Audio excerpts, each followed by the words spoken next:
On my return home from my winter trip to Alaska, I stopped by Nome's Anvil Mountain Correction Center, where Pacquiao was serving 3 months for assault. Sitting in a tiny visitor's room, I studied Pacquiao's round face. In St. Michael, the Yupiks lived in many ways as their ancestors did 10,000 years ago. They harpooned whales, tracked herds of caribou migrating across the tundra, and hunted walruses sleeping on icebergs in the Bering Sea. In midsummer, they gathered wild berries, a key ingredient in Eskimo ice cream, a frozen and oddly tasty concoction of sugar, berries, fish, and lard. I ate it before they told me what was in it. Smells of the outdoor life hung heavy in the village. The salt air strips the salmon drying on the racks, seaweed washed up on the shore. For now, Pacquiao can only smell the disinfectants used to scrub the jail's concrete floors. Alcohol and a violent temper had put him here often in 46 years. Wearing navy blue prison clothes, the short, powerfully built man folded his callous hands on the table between us. A homemade rosary hung from his neck, the blue beads held together by string from one of the village's fishing nets. All the now-grown Eskimos I'd interviewed over the past week had lost their faith, except Pacquiao. I pointed to the rosary. "Why do you still believe?" "It's not God's work that happened to me," he said softly, running his fingers through the along the rosary beads. He spoke in clipped words that matched the cadence of the Yupik language he no longer understood. They were breaking God's commandments, even the people who didn't help themselves. They weren't loving their neighbors or themselves. I didn't tell Pacquiao about my own doubts about faith. Listening to him filled me with a sense of shame. My faith had collapsed, but he'd been through much worse than anything I could imagine, and his belief never wavered. I asked him to tell me more. He told me that he regularly got down on his knees in his jail cell to pray, an act that brought ridicule from his inmates. "A lot of people make fun of me, asking if the Virgin Mary's going to rescue me," Pacquiao said. "Well, I've gotten more help from her than from anybody else. I won't stop. My children need my prayers." In late spring, I met Pacquiao again, this time at his home in St. Michael. He told me he'd recently followed the fresh tracks that a grizzly bear had made in the gray sand of a deserted beach. Pacquiao said he could never commit suicide because it was against his beliefs, but he'd hoped the grizzly would eat him and end his misery. But then, approaching some bushes where he was sure the bear was hiding, Pacquiao had a change of heart. As he ran back down the beach, he prayed to Jesus to rescue him. For some reason, that's a very funny scene to me, but maybe not to you. Pacquiao's heart aches for the church in St. Michael. Until recently, he couldn't bring himself to set foot in it. Instead, on Sundays, he'd walk through his dilapidated village, reciting prayers and parts of the Catholic liturgy that he'd learned from his abuser. Pacquiao included a prayer for his molester, who died in 1995. The Alaska native asked God to accept his molester into heaven. "I pray for him and for his soul," Pacquiao says. "I just want him to heal." So, getting back from Alaska, I was like, you know what? I don't believe in God anymore. I don't care the consequences. I don't believe in God anymore. But I didn't tell anybody because, like many of you, I imagine, I couldn't stand the repercussions. And I was scared because I didn't understand. I just didn't want to die and not have heaven. And, it was just, I just couldn't accept it. But I went and saw it. If anybody hasn't seen it, I went and saw Julia Sweeney's play called Letting Go of God. Yeah. And it's on the internet, you can get it if you haven't seen it. But I went there quite by accident. I was a religion reporter for the Times. I saw this play called Letting Go of God. I thought this would be a good story.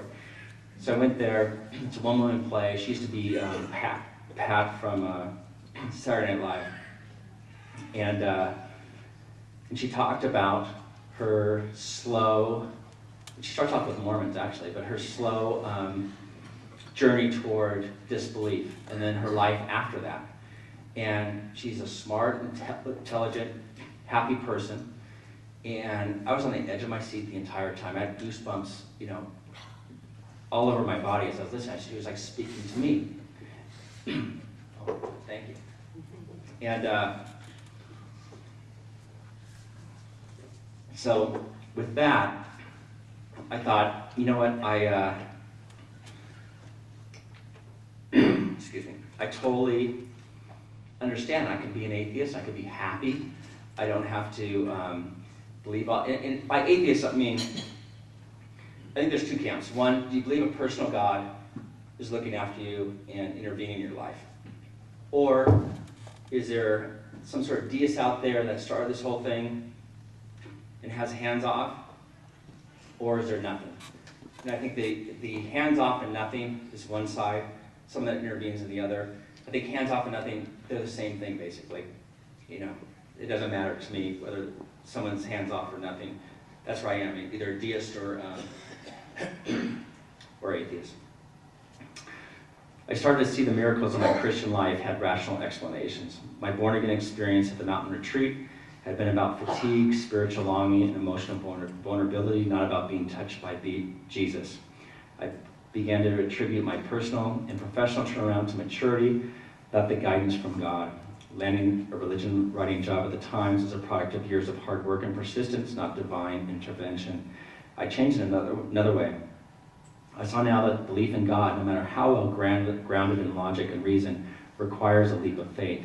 Either you have that gift of faith or you don't. It's not a choice. I used to think that you simply made a decision to believe in Jesus or not, collect the facts, and then decide for yourself. But it's not that simple. Faith is something that is triggered deep within you, your soul, influenced by upbringing, family, friends, experiences, and desires. It's not like registering to vote, checking a box to signal whether you're a Democrat, Republican, or independent. Christians often talk to those who have fallen away from the faith as if they made a choice to turn away from God. I think Mormons do that really well too. But as deeply as I miss my faith, as hard as I try to keep it, my head could not command my gut. I now know that it was wishful thinking, not truth. I just didn't believe in God anymore, despite my best attempts to hold on to my beliefs. Faith can't be willed into existence. There's no faking it if you're honest about the state of your soul. So, this was going on. Oh, one more thing I'll write. This is after seeing Julius Sweeney's plays. In college, I'd earned money working as a lifeguard in the sands of Huntington Beach, California. It was a perfect summer job, guarding the waters of one of the world's best and most dangerous beaches. I made about 1,500 rescues during my 4 summers there. Most swimmers I helped were caught in rip currents, rivers that form in the surf and pull people out to sea. Rips themselves are harmless. They don't yank people under. They aren't very wide. They dissipate outside the surf line. But inexperienced swimmers don't know this. All they sense is that they are being pulled quickly out to sea. Panicking, they claw at the water, fighting in vain to get back to the beach. They tire, choke on water, and go down. No swimmer can make headway against a strong rip, but someone with ocean experience can get out of a rip easily simply by swimming to its side, or she can relax and let it carry her beyond the surf where it will quickly dissipate. At first, experienced doubts about my faith, I acted like one of those frightened beachgoers who swim madly against the current, trying to get back to what I thought was the safety of Christianity. But the current of truth had me and wasn't going to let me go. When I decided to stop fighting it, I felt relief, even serenity. I decided to ride it out past the surf line and see where it would take me.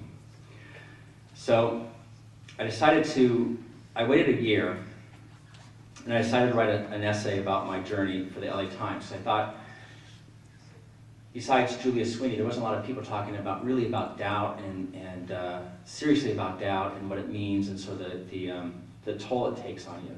So I wrote this essay for the Times. I asked my editor, I said, would you like this essay? And I really kind of opened myself up, exposed myself, revealed my innermost secrets. He said, God, that sounds bitchin'. Do it. And it was very hard, but I did it. And I got more than 3,000 emails on that story, which is a record for the Times. And I got it from all over the world. I got it from priests deep within the Vatican, Mormons, people of faith, not of faith. And people don't talk about doubt enough, because like in the Mormon church, you're not allowed to talk about doubt, right? And the same thing in the Christian church. So I wrote that.